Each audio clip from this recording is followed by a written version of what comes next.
നമസ്കാരം. റാഫ്റ്റോക്ക് ഫുട്ബോളിലേക്ക് അവർക്കും സ്വാഗതം. സൂപ്പർ കോപ്പ ഇറ്റാലിയാനയിലെ നാപ്പോളിയെ പരാജയപ്പെടുത്തിക്കൊണ്ട് ഇന്റർ മിലാൻ കിരീടം ചൂടുമ്പോൾ താരമായത് ലൗറ്ററോ മാർട്ടിനസ് തന്നെയാണ്. എന്തൊരു പ്രകടനമാണ് ഈ സീസണിൽ അദ്ദേഹം നടത്തിക്കൊണ്ടിരിക്കുന്നത്. എന്തൊരു സീസണാണിത് ലൗറ്ററോ മാർട്ടിനസ് എന്ന അർജന്റീൻ സ്ട്രൈക്കർക്ക്.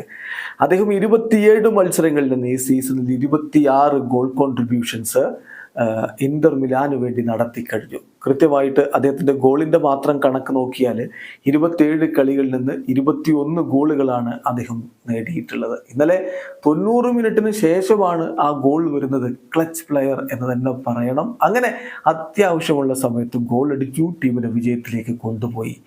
ഇപ്പോൾ ഇന്റർ മീലാനിൽ ലെജൻഡുമാരുടെ നിരയിലേക്ക് അദ്ദേഹം ഉയർന്നുകൊണ്ടിരിക്കുകയാണ്. ഓൾറെഡി ലെജൻഡായി എന്ന് തന്നെ പലരും വിലയിരുത്തുന്നു. കാരണം 265 മത്സരങ്ങൾ അവർക്ക് വേണ്ടി കളിച്ചിട്ട് 123 ഗോളുകൾ അദ്ദേഹം നേടിക്കഴിഞ്ഞു എന്ന് പറയുമ്പോൾ ഇന്ററിന്റെ ചരിത്രത്തിൽ ഏറ്റവും അധികം ഗോളുകൾ നേടിയവരുടെ ലിസ്റ്റിൽ 9ാം സ്ഥാനത്തേക്ക് അദ്ദേഹം എത്തിക്കഴിഞ്ഞു എന്നുള്ളതാണ് ഇതിൽ ഏറ്റവും ശ്രദ്ധേയമായിട്ടുള്ള കാര്യം.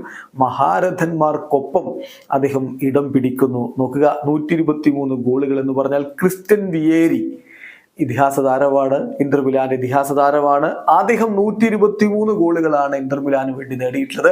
അത്രയും ഗോളുകൾ തന്നെ ഇപ്പോൾ ലൗറ്ററോയും നേടിക്കഴിഞ്ഞു എന്നുള്ളതാണ് ശ്രദ്ധേയമായിട്ടുള്ള കാര്യം. കഴിഞ്ഞില്ല, ലൗറ്ററോ ഇപ്പോൾ ഇന്റർ മിലാനൊപ്പം 265 കളികൾ, 123 ഗോളുകൾ എന്നുള്ളത് മാത്രമല്ല 38 അസിസ്റ്റുകളും അദ്ദേഹത്തിന്റെ പേരിലുണ്ട്.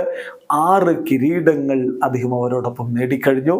സിരിയയിലെ കിരീടം, ഇറ്റാലിയൻ കപ്പ് 2 തവണ നേടി, ഇറ്റാലിയൻ സൂപ്പർ കപ്പ് ഇതാ 3ാം തവണ നേടിയിരിക്കുന്നു. അങ്ങനെ 6 കിരീടങ്ങളും അദ്ദേഹം ഇപ്പോൾ തന്നെ നേടിക്കഴിഞ്ഞിട്ടുണ്ട്. ഇന്ററിന്റെ ലെജൻഡുമാരുടെ നിരയിലേക്ക് ലൗറ്ററോ മാർട്ടിനസ്. വീഡിയോ അവസാനിക്കുന്നു.